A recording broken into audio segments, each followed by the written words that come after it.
The sixth stage. Now, when they almost passed through this wilderness, Faithful happened to look behind at the way they had come and spotted someone coming after them. He recognized the man, but asked Christian to be sure his eyes weren't playing tricks. "Who is that coming after us?" Christian looked and said, "It is my good friend, Evangelist." "Yes, and my good friend too," said Faithful, "for it was he who directed me to the way that leads to the gate." With that, Evangelist walked up and joined them.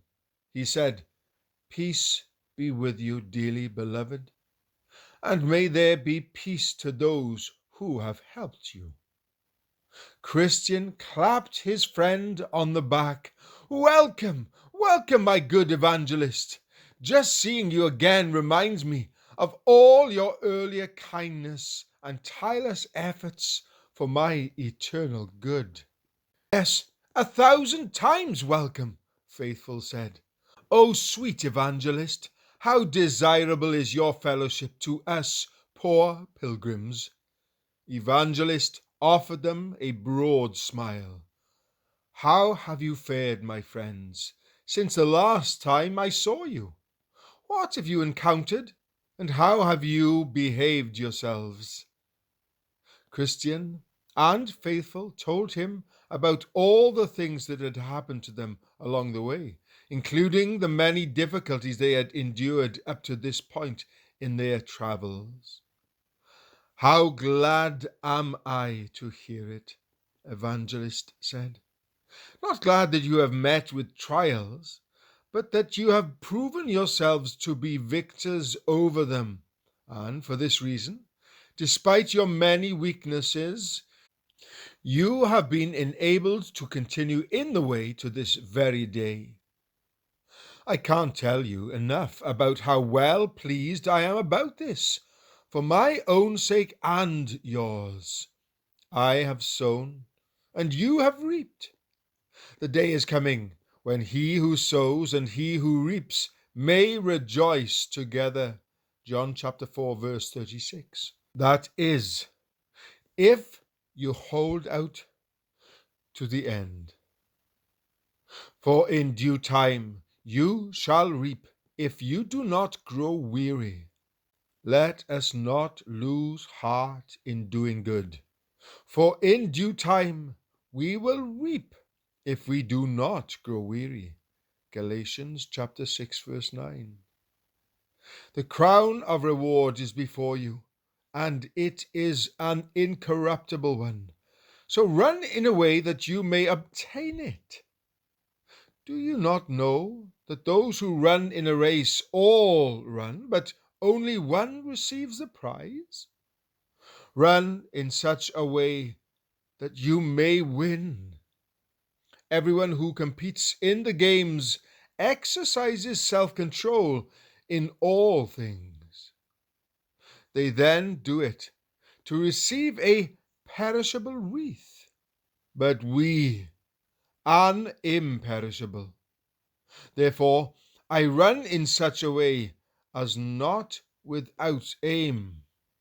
I box in such a way as not beating the air, but I discipline my body and make it my slave, so that after I have preached to others, I myself will not be disqualified.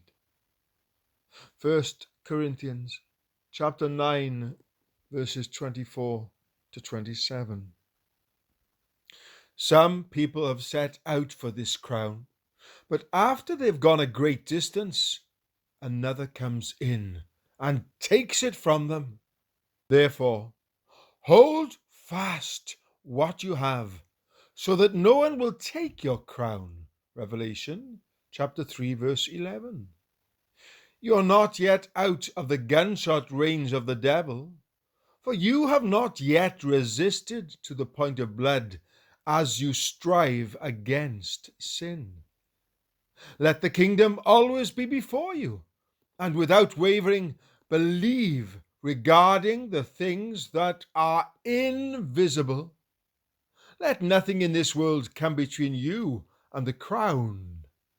Above all, pay attention to your own hearts with their lusts, for they are deceitful above all things and desperately wicked.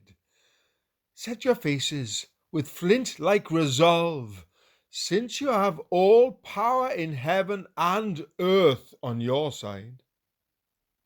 Christian thanked him for his counsel and encouragement, but added that he and Faithful desired him to speak to them more, for they hoped for something helpful to take them the rest of the way.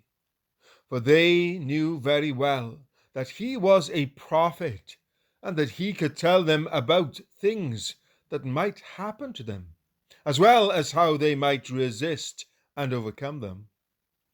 So Evangelist agreed and said, "My sons, you have heard in the word of the truth of the gospel that you must go through many tribulations to enter into the kingdom of heaven, and again that in every city bonds and afflictions await you. For this reason, you can't expect to travel far on your pilgrimage without encountering them in one way or another. You have already experienced a measure of this truth, and more will immediately follow. For now, as you see, you are almost out of this wilderness. You will soon arrive at a town that you will see directly in front of you. In that town, you will be severely assaulted by enemies who will make every attempt to kill you. You may be sure that one or both of you will seal the testimony you hold with blood.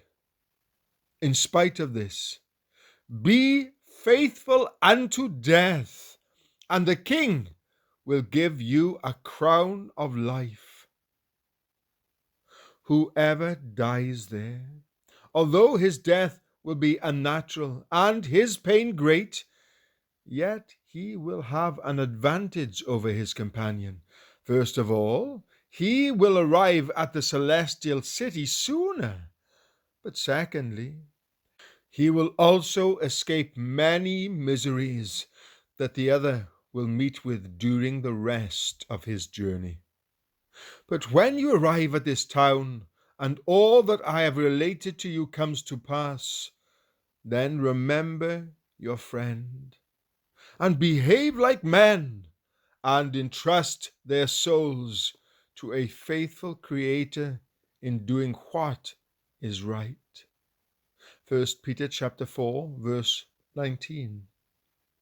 Then I saw in my dream that when Christian and Faithful got out of the wilderness, they immediately saw a town before them. And the name of that town was Vanity. In that town is promoted a fair called Vanity Fair. It is held all year long and is called Vanity Fair because of the name of the town. For the town is brighter than vanity. Men of low degree are only vanity, and men of rank are a lie. In the balances they go up, they are together lighter than breath. Psalm 62, verse 9. And also because all that is sold there and all who come there are worthless, as the saying of the wise says, "All this world promotes is vanity." Indeed, if a man should live many years, let him rejoice in them all, and let him remember the days of darkness, for they will be many. Everything that is to come will be futility. Ecclesiastes chapter 11, verse 8.